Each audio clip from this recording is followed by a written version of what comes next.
Some of us are natural at sales. We love being around people. We're gregarious and have no fear.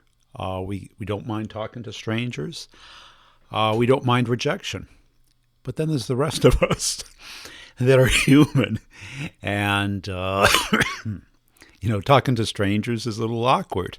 Getting rejected hurts. And we have to adapt to it. There's a few natural salespeople. Today we're going to be talking to somebody who grew into the role, probably like you, definitely me. It took a while, took some adjustment. And we're going to talk about that journey, that learning, that progression. And also one of the ways of improving really fast. Because typically we have quirks in our personality, quirks in our skill set, little things that if we only dropped, gave up on, stopped doing, would dramatically increase our skill. And we see it in other people, but they're hard to see in ourselves. Maybe we talk too fast. Maybe we're voice activated. As soon as someone else starts talking, we talk over people. We can't stop talking. We don't ask questions. We make assumptions. We assume other people understand us. These things from internally aren't noticeable. But what if somebody told you, especially early in your career, before you made it such a habit that it's hard to change? And usually these things are not like huge, hard things to change. It's just that we're unaware of it. And at the end, I'll tell a couple of stories that I've seen throughout my career. And, because telling the person hurts their feelings. And no one wants to deliver bad news. And that's why it doesn't happen. People keep putting it off. And sometimes these little quirks are just little, but it's the difference between being an A player and a B player. It's the difference between turning somebody off and then engaging with them. So we don't want to hurt anyone's feelings.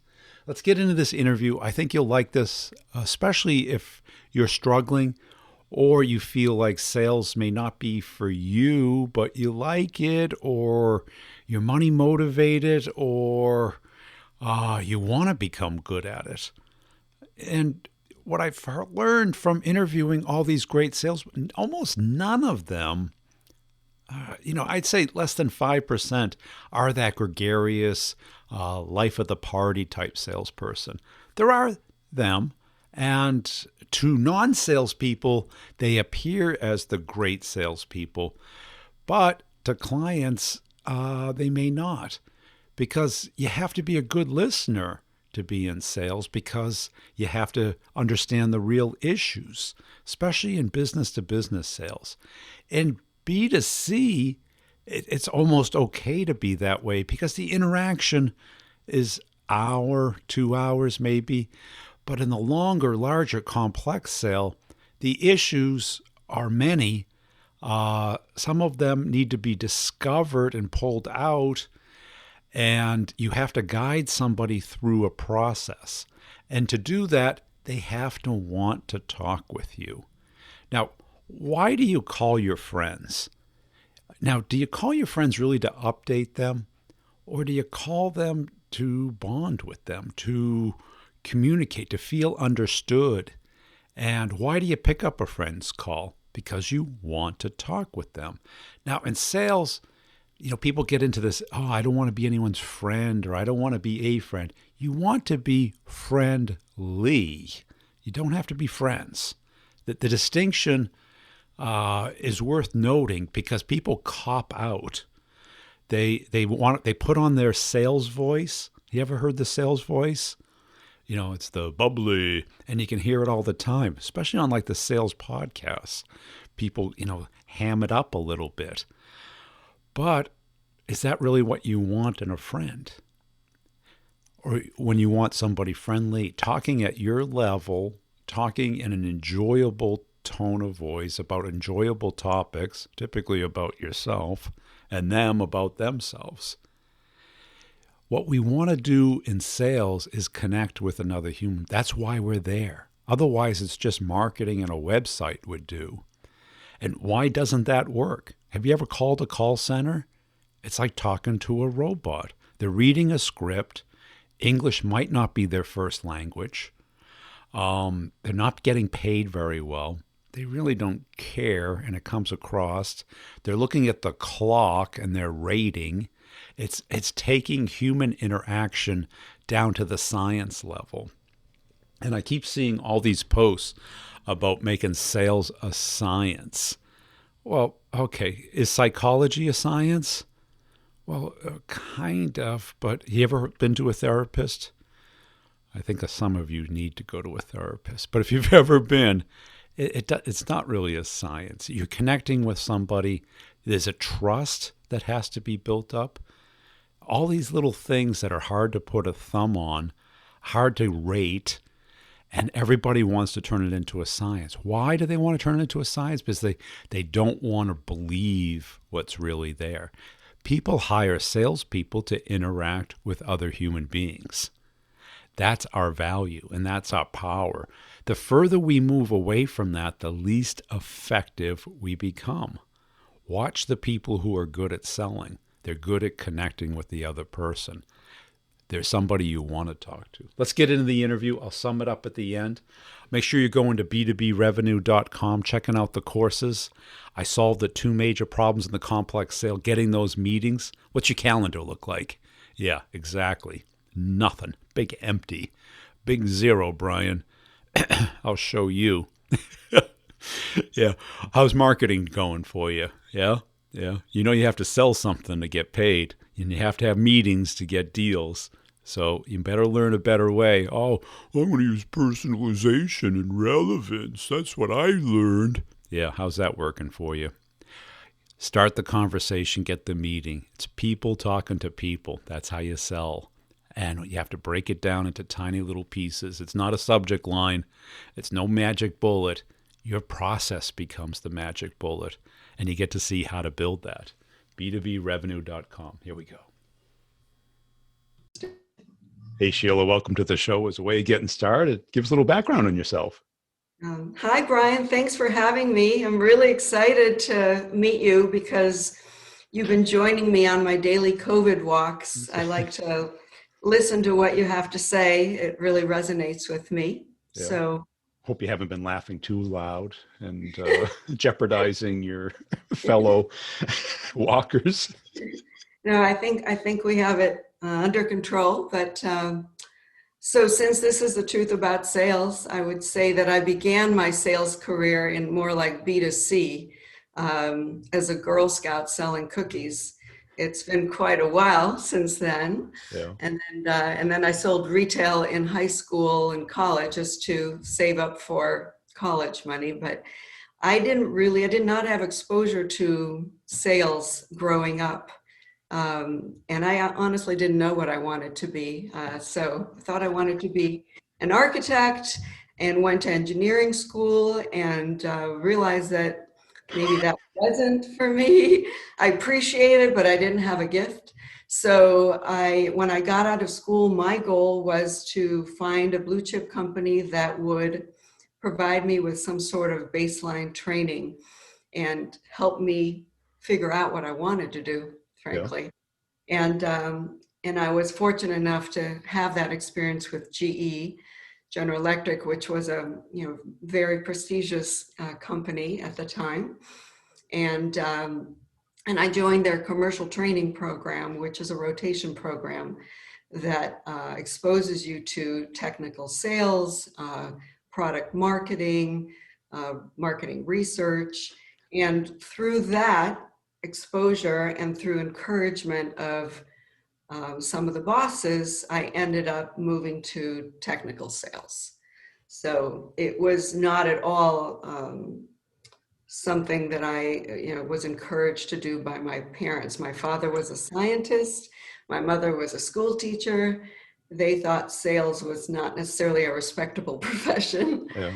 So, but it was, it worked for me. And I hesitated, to be honest, because even with all that exposure to salespeople, I felt that I wasn't sure if my personality was a match. I was a little bit shy and didn't play golf. And in those days, it seemed like that's what salespeople did. And So, so what was it like when you got into it? so I ended up in industrial sales. I was hired by one of my rotation managers, and he moved me to California, actually. I was in the Midwest at the time, and although I grew up out east. And um, at that time, there were only 5% women in that business. So that alone was an experience. And and I was very young and frankly, in hindsight, probably immature, but that's what happens. But I had a really great leader who I think exposed me to a lot. There was no sales training in those days for that particular business, but so he was trying to get me into some sort of external sales program, and everything was booked. Yeah. So he was very creative, I think. He found a class for purchasing people. And that sale was to manufacturing and engineering leaders, but purchasing ultimately was, who we dealt with. Yeah. And to this day, that experience informed me because I got to put myself in the shoes of the customer. So I was being trained the way the customer was being trained. Yeah. And I don't know if he realized the power of that decision, but it was really impactful. So I think the other lesson in that particular role was, well, first of all, it was a very consultative sale. It was very much about problem solving. And I continue to maintain that kind of style in my selling, and I look for those kinds of people when I hire. Um, and I'm trying to think, he also gave me some very candid feedback. I think a lot of people don't get, uncomfortable feedback at an early stage in their life. And so they go on either making mistakes or just either thinking they're behaving a certain way. And we all have maybe nervous habits that we Sure don't do. realize. Yeah. And Blind spots. yeah. And in that particular case, I still can't believe this. He went on a sales call with me, and after the call, he said, do you know that you giggle when you're nervous? I didn't even know I was doing it. Yeah. I was young and nervous, Right. and It it's my wasn't fault. conscious. Right. So one of the lessons there was to gently, I think, guide people that have those nervous habits early on in their career, and help them be more successful. And how did you take it at first? Were you all put off by it? Were you offended? Did you? Um, I didn't initially. I don't think I almost believed it because I didn't In even denial? notice. Yeah. Yeah, it's like people that say things now, or they have fillers, I call them, Yep. and they're really just nervousness. A lot of people, Totally, actually, precisely, yeah, exactly. Yeah. yeah. And as you know, a lot of people don't, or they're not comfortable with silence. Right. So that was my filler for Giggling. instead of Yeah. pausing. So it's fascinating to me so many years ago that, small bits of feedback have carried me through my career. He also taught me how to write a really good letter. And to this day, I think that, writing a great cover letter that really spells out the value propositions is invaluable, because people don't sit there in one room and make instant decisions in a B2B, No.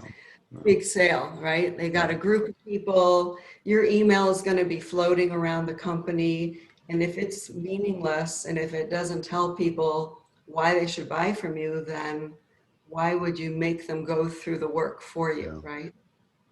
And how long did it take you to accept that feedback as genuine? Because he wasn't trying to hurt your feelings.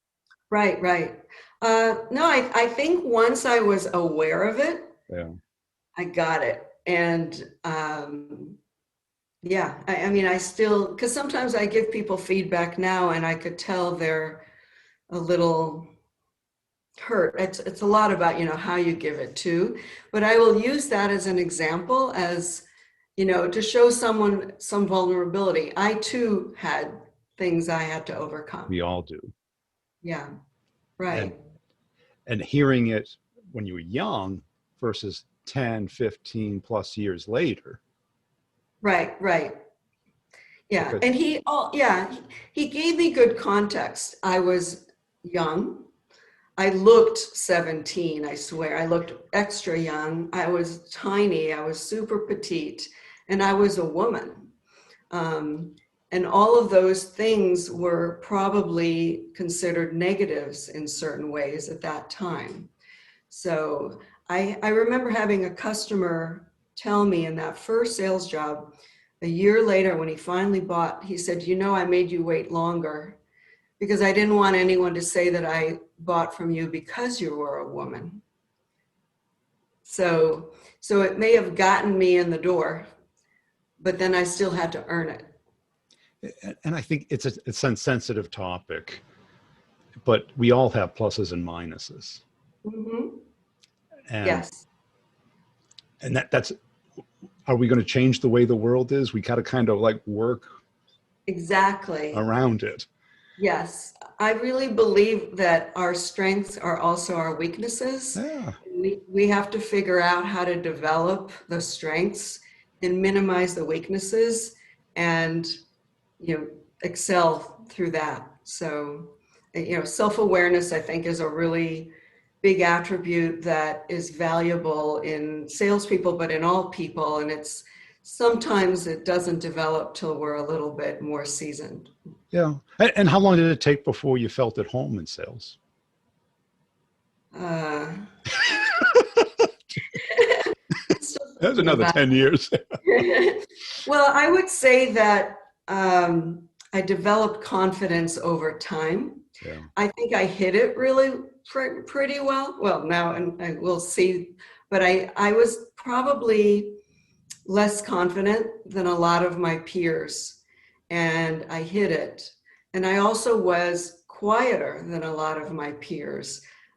GE was a very high testosterone environment in those years, and a lot of my peers were much more ambitious.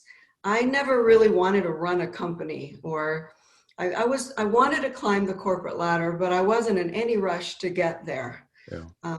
I was more about doing things that were interesting to me, where I could actually make an impact, and where the job kind of fit who I am. So um, um, the next job, I ended up going to GE Plastics, and I was super interested in that role because it was a Japanese transnational role, and I was interested in other cultures in a more global role. And in both of those, in industrial sales and in plastics, I was starting a new vertical for them.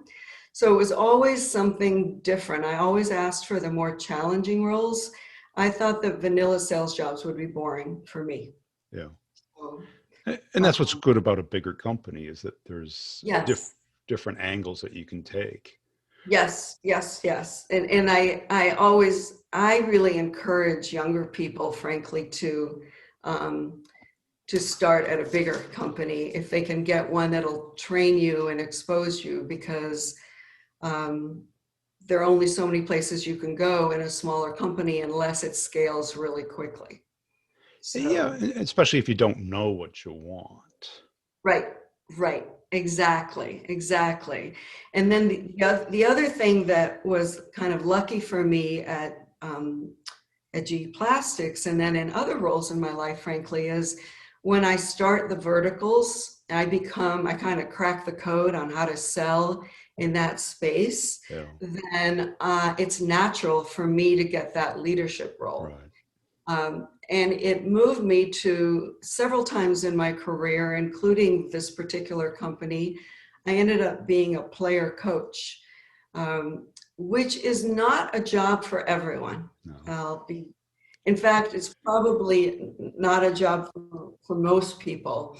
It's kind of like you have your feet in two places. Yeah. As you know, a lot of salespeople are not good leaders and vice versa. And I really like both, so I'm unusual.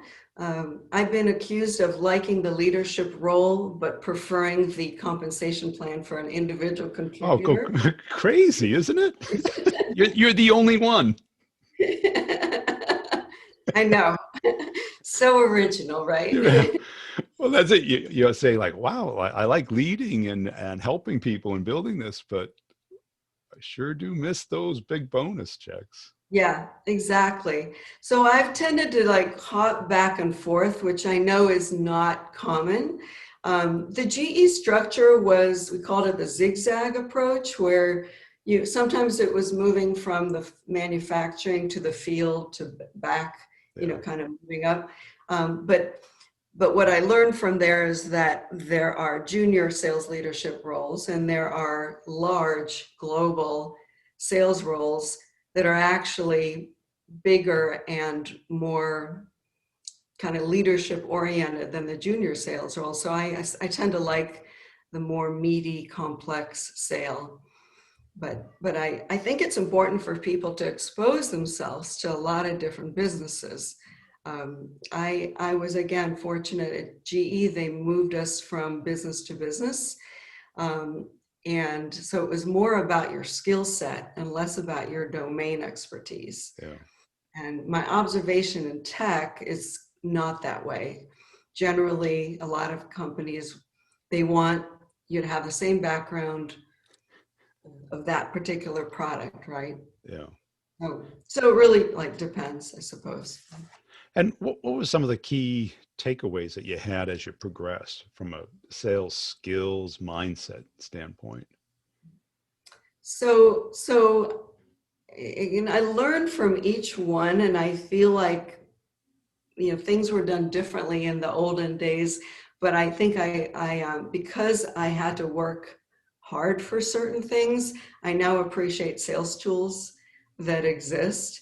Like, for instance, when I worked at GE Capital, which was my third GE business, it was like 20 something years ago. And it was a cold calling kind of assignment. And I had to like sit there at a desk. I wasn't allowed to leave unless I called 100 people. And it was, we were cold calling on CFOs of major corporations. And if you can get one of those people on the phone, you better have something interesting to say, because you're not going to get more than a few minutes. So you had to do your homework. I mean, we basically got that, was it Hoover's, that list of names and phone numbers. That's what I got, with very little else. So we would have to call the companies and get them to mail their annual reports unless you own that stock. And so you do the homework by reviewing the annual report before you make a cold call, and you may or may not reach anyone. But it sounds crazy, and I'm not a fan of cold calling in today's world at all. But that's what we had to work with. And we had like 30 to $50 million quotas in that business. Is that all? Yeah, that's all. But I was able to be successful there. But what I really learned there is do your homework. And so when people today say they don't know how to find out something about a company or a person before they reach out, I'm questioning that, because I had to do it in a very different way. Yeah. Yeah. I remember having to buy directories because all you had was the main number. Even finding the main number was calling Right, information or something. right. And Right. you knew that receptionist got 100 or 1,000 of those calls a day. Yes. Yes. You didn't even know the name of the person you wanted to talk to. And they're like, oh, God. Exactly. Oh my gosh. I mean, I just think that, and I could not live without Salesforce, LinkedIn. Like Right. we use Basecamp, internal, I'm not advertising for any companies, but we just have so much now. I think now the challenge is knowing what to use and when, and not Yes. to, it's almost too much It's too much information. now. Yeah. It's that Yeah. paradox. And, I remember Yeah. when, the internet, then Google, then LinkedIn came about. Yes. And Yes. I just lived on it because Yes. you probably maybe did this where you'd start a new role and you'd swap spreadsheets with other reps. Yes. It's or Yes. you try to call through your network to try and find somebody. Yes, that's exactly. Well, when I started this particular role, or this in this company 12 years ago, it was again a blank piece of paper. It was a startup. I was early employee, and it's my second one. And basically, our first few clients were through the network, through either my Yeah. network, the founders network, or the VC's network. Yeah. We did have LinkedIn at that point, but still, the initial deals were definitely through personal, warm introductions Yeah. and working them. So, Yeah. And that was the old social graph was we would get together, give me the top 5 accounts you want to get in. They'd forward it to the board. They'd forward it to the execs. Who do you yes, know yes, there? yeah. Although I'm really not a big believer in at least long-term hiring only for a Rolodex. Yeah. I still know what that means, Rolodex. Um, just because I think Rolodexes can get stale and skill sets shouldn't get stale. That's the way Right. I would prefer to hire people that have a certain skill set and capability than, have they know 20 people and then what? Right. What do you do next week? Exactly. Exactly. And what have you seen as far as distinctions between like A players and B players with reps that you've managed and led? Oh my goodness. That can be a loaded question. A lot depends on the business I've been in, actually, because there's certain things that I like to see in any business, but some I think are more important in like a more complex B2B sale. The bigger, the more complex sale.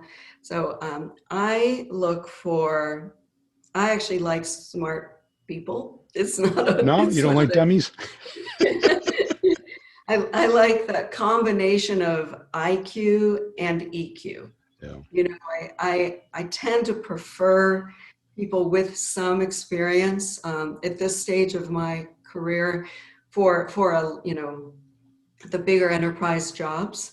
So I like, I know that tenure doesn't always mean anything, but a 10 years experience, but I'm hoping by then that they have some judgment and that they have made enough mistakes to learn from them and are vulnerable enough to maybe share, Right. right?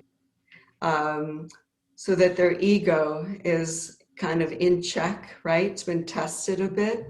Um, I still like that hunter energy, but I like substance behind that because some people are all about energy and positivity, and then they struggle delivering. Right. And probably like everyone out there, I've definitely gotten caught on hiring some of those people. They Yeah. really do well, and then they couldn't deliver. And Yeah. Yeah. Because just being busy right, doesn't right, do much in yeah, sales, especially right. more complex. Knowing what to do and knowing where you need help. And so, Yeah. um, so some of the other things I tend to like problem solvers, obviously, because that's how I view myself. Some people that have a bit of more consultative solutions, challenger, maybe maverick selling, but someone that um, is really good at listening and asking good questions. I look at when I'm interviewing someone, I'm more concerned almost about the questions they ask me than the answers, Yeah. because how they prepare for an interview with me informs me on how they might prepare for an important customer meeting. So, do they do some research? Do they come with some creative questions? How do they approach me before and after the conversation? To me, it's super indicative of how they approach life. Yeah. So I tend to like thoughtful people. I don't mean just like writing a thank you note thoughtful. I mean like think before you speak kind of Right. thoughtful. Um, and Coachability is a big one for me. And then people that hold themselves accountable, because I hold myself accountable. That was one of the big GE cultures. And I think it's really important for, again, I usually hire for more senior roles to recognize that the buck stops with you and not their fault, that kind of thing. You see a lot of that in big companies. Right, right. And again, in a smaller company or startup, some of these attributes are super critical, because if one person fails, it could really impact the company. So I find every hire super important. And then my basic measurement in the end is, would I buy from this person? If I would not buy from this person, I will not hire them. Yeah. Yeah. And have you made mistakes in hiring? Oh yeah. More than once. Yeah. Yeah. Yeah. I want to believe the good. I want to believe what I hear. I think sometimes I feel pressured to hire and scale fast. Right. Though that's probably where I've made my biggest mistakes. It's where my gut even said, this is a question mark. And I thought I need to hire fast. And so I'm going to give this person a chance. And as you know, the unfortunate thing about hiring the wrong people is that everyone suffers, Yes. because it's a team invested in them and grooming them and educating them. And then there's the risk of them meeting clients. And so that's why, but I do tend to be too cautious sometimes. And so sometimes when I try to fix that, I have made hiring mistakes. And what type of mistake did you do? You heard things that were nicer than they really are. The personality type was either Um, yeah, I can think of a few. Sometimes people, like for this particular company, which is in the cloud space, I'm pretty open-minded about hiring people that haven't done the exact same yeah, thing, as long as they have like a technical acumen. For the sales jobs in this company, we work with sales engineers. So obviously the sales engineers that we hire, they have to be super geeky, as I call it.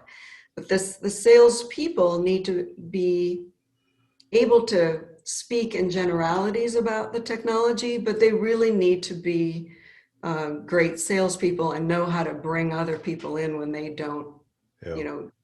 And so some of them just had not called on the right space. For instance, they'd called more on marketing leaders.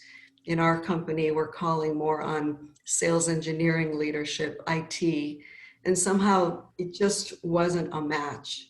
So and sometimes people, it's actually, I mean, I look at myself as one of those people that is just technical enough to be dangerous, but I know when I need help. yeah, And I think actually, because I don't know the technical answers, it has enabled me to create questions that are more broad and really have to pay attention to the answers, because I don't know the answer myself. If you know what I'm saying? If you I already, do, because I always sold super technical stuff I had a technical background and I'm selling to super technical people, but I didn't need to know the product. I never learned how to demo it, but I could go by myself and talk to a senior architect because Right. you get the why behind the why. Exactly. Exactly. If you don't know the answer, then you're not like answering for them. And I always say the secret to my success is that I don't know enough. It forces me to be present, Yep. right? And listen. And also I think because I've been in like 8 different industries, several software, but 8 distinct industries, I have, that's something else I look for, is some sort of feeling of credibility or trustworthiness. It doesn't have to be that you're an expert on that thing, but credibility because you know the company, you know their competitors, you know something, you can give Talk them that about. Yeah. that trusted advisor vibe.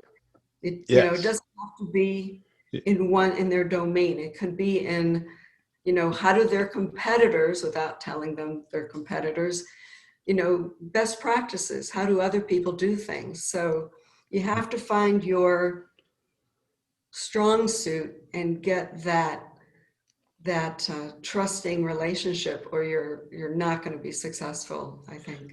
How about the key thing I always found was very few salespeople understood how companies buy. Yes. They're Yes. they're good at or taking an order, processing a lead, showing up for a presentation, winning a POC, giving a proposal.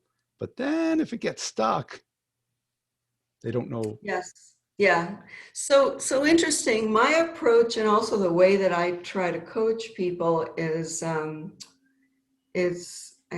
call it the Karate Kid approach. Remember that movie Wax on, where wax off. to do wax? Yeah. I try to like teach them to do certain. One of the things I like is think about the blank piece of paper and what's your goal at the bottom of the paper. That's how I started several of these verticals. And in this case is how do I have a win-win relationship? It's not just about getting a deal. Yeah. And then so the answer is the winning, right? Or the relationship. How do you get to it? Who are the decision makers? What is the process? What is the timing? And be realistic, right? I And try the to, quarter. yes. But I think a lot of us junior salespeople are absolutely not realistic about the sales Yeah. cycle, and so that's part of the learning, right? But you're right. There's so many things to learn, and I think some of it does take time. Cool. What would you have done differently if you had to do your career all over? I would have taken more risks earlier. Yeah. I definitely felt the need to prove myself for too long in certain jobs. Um, yeah, I think I got in my own way. I was definitely, not confident enough early on. Um, but I definitely stayed true to myself, so I'm okay with that. Yeah. I guess I think we all need that type of coaching constantly through our Yeah, life. It's yeah, painful, but yeah. And I don't think I had it. I did not have consistent. I had great coaching and leaders in the bigger companies, but I think in a smaller company, you're moving so fast that you're on your own sometimes. yeah. In you know, And how do you de-stress? how do I de-stress before COVID? Um, when I wasn't traveling, I was at the gym almost every day. Yeah. And now I take daily walks. But one of the big things that I've been practicing for about 20 years is yoga, and and I really recommend yoga for salespeople, which sounds very weird because I know everyone thinks salespeople are all super competitive and need to play sports. So I am not a gifted athlete. I'm very active. I ski and I do other things, but I found yoga, and they call it a yoga practice. And I think sales is a practice. Yes. And but to me, there is a direct correlation between the two. And yoga, at least a younger yoga that I do, it focuses on strength, flexibility, resilience. You need all those things to be good in sales. And it focuses on being present. Yes. I In the mean, moment. yeah, and that is to me like one of the biggest things is stop thinking about what you're going to say or what they might say. Listen, be present. Um, it also emphasizes leave your ego. My yoga instructor always says, leave your ego outside the door. Yep. And I think that our ego gets in the way of All the time. selling, right? Yes. It's all about us. No, it's not actually. It's all about the customer. So, and of course, it's calming and, and you need some of that, but it's given me a lot of confidence, and I attribute it to kind of helping me. I used to be a type A, and now I'm a type A minus after 20 years of yoga. Yeah. I'm a slow learner. Well, it loosens you up. And Yeah. I like that, the practice thing, because I mean, you can learn the poses in a day. Can't do them, but you know what they are. Yes. Yeah. It's also very humbling. It is.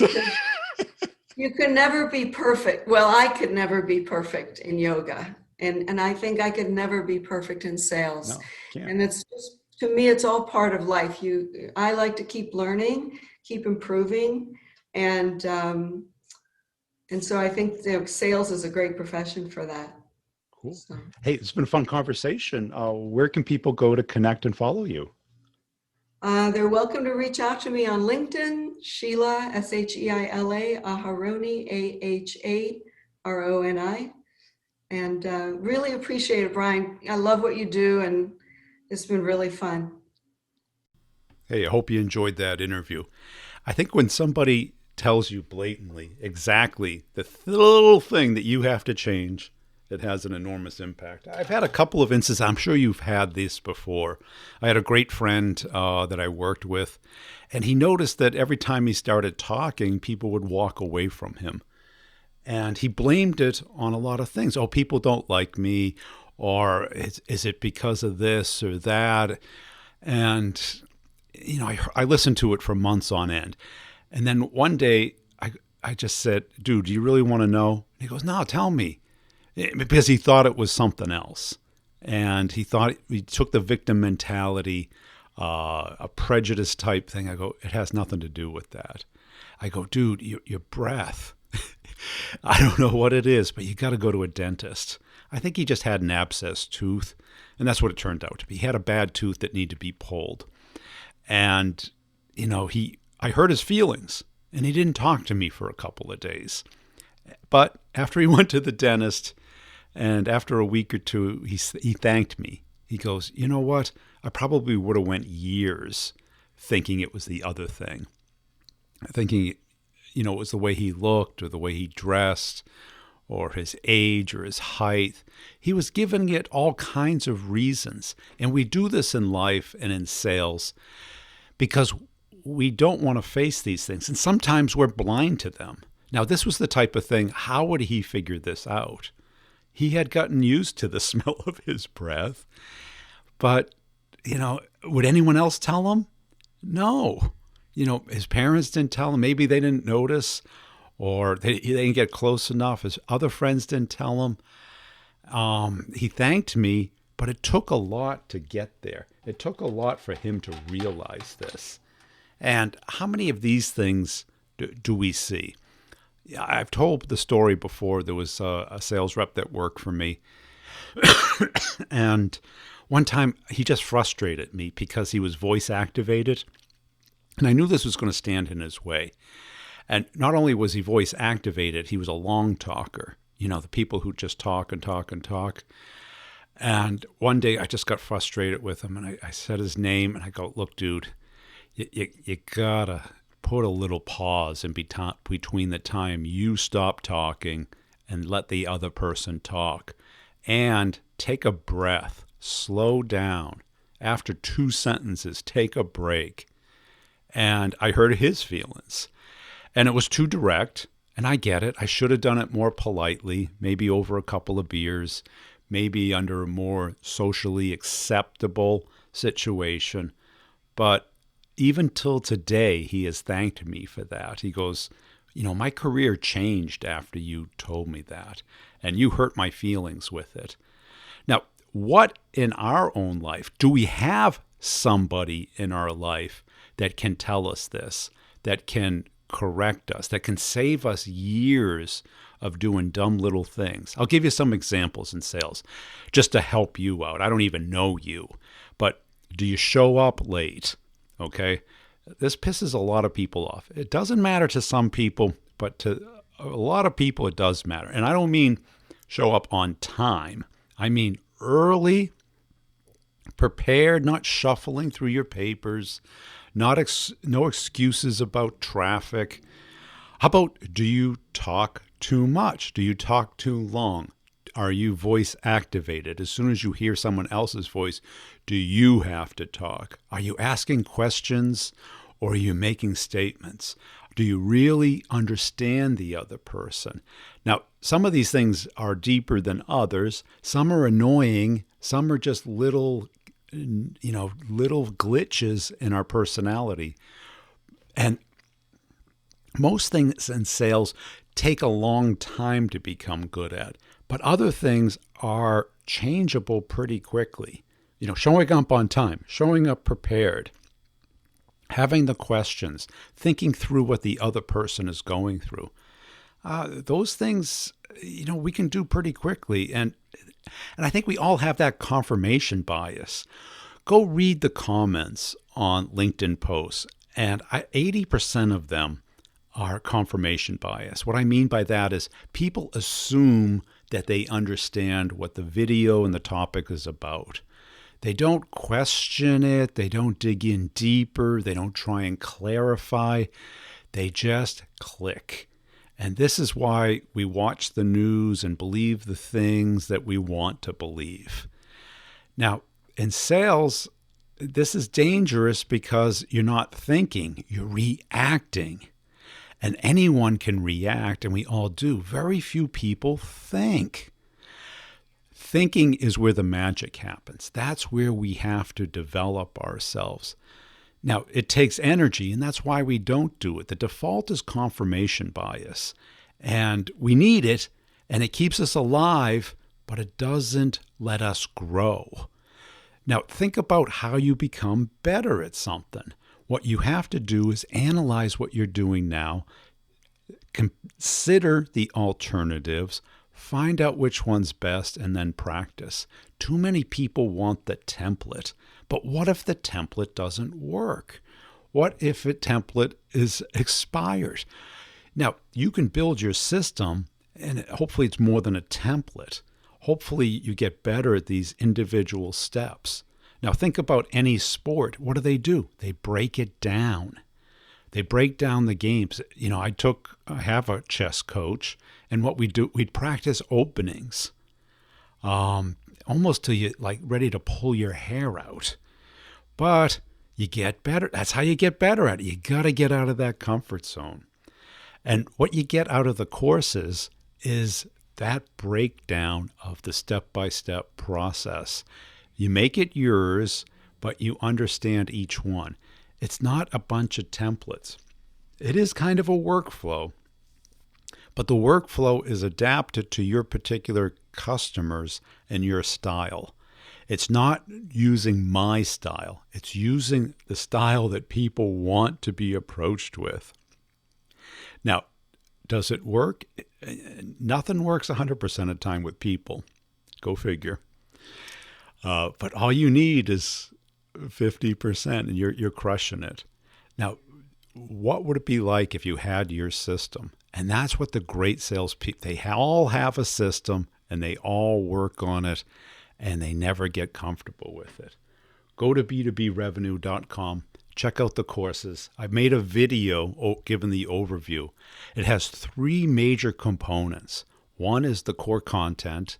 which you go through at your pace. None of it's trickled out. You can pay all at once or in 12 monthly payments. It's not a membership. No matter how much you want to make it a membership, it's not.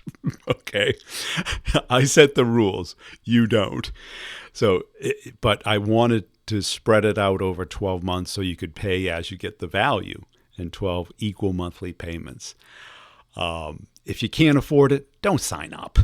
And don't put the onus on me that you can't afford it. That's not my problem. I'm sorry. Okay, I got tons of free content. Take advantage of that. I'm looking for the people who can afford it and want to invest in their future and their skill set. The other two components is office hours, which is an hour meetup every other Friday, group meetup on Zoom. It's Q&A based, discussion topic, case study based, where you get to ask questions, discuss topics, give feedback, success stories, failures, how to fix things. All of that is discussed in a group setting. It's all recorded and put back in the course. So I have all of them for now over 2 years in there. So it's great content to hear deep dives on the topics that you care about and consume it at the pace you want. And then there's one-on-ones, which is a 30-minute Zoom call with me discussing how you're applying the course to your particular situation. It's not taking the course. It's not like, Brian, show me what you would do here. No, it's like, here's what I did. How can I make it better? Because you have to do it. The course, the value of the course is not taking the course. The value of the course is applying the course. Sales is not a knowledge profession. If you were to take a quiz, you'd do very well on the quiz. Doesn't mean you can sell. If you took a quiz on any sport, you'd probably do well on it until you try and play. We're playing all day long. It's a practice. It's a profession. It's a performance. So how do you get better? You have to break the game down. You have to get it out of your head and analyze it and customize it to your particular situation. So go to b2brevenue.com, check it out, watch the video, see if it makes sense. If you want to get better, sign up. If you don't, well, you know what's going to happen. Tell everybody about the show. Check out the other podcasts, Sales Questions, Brutally Honest Answers, as well as the B2B Revenue Leadership Show. Thanks for watching.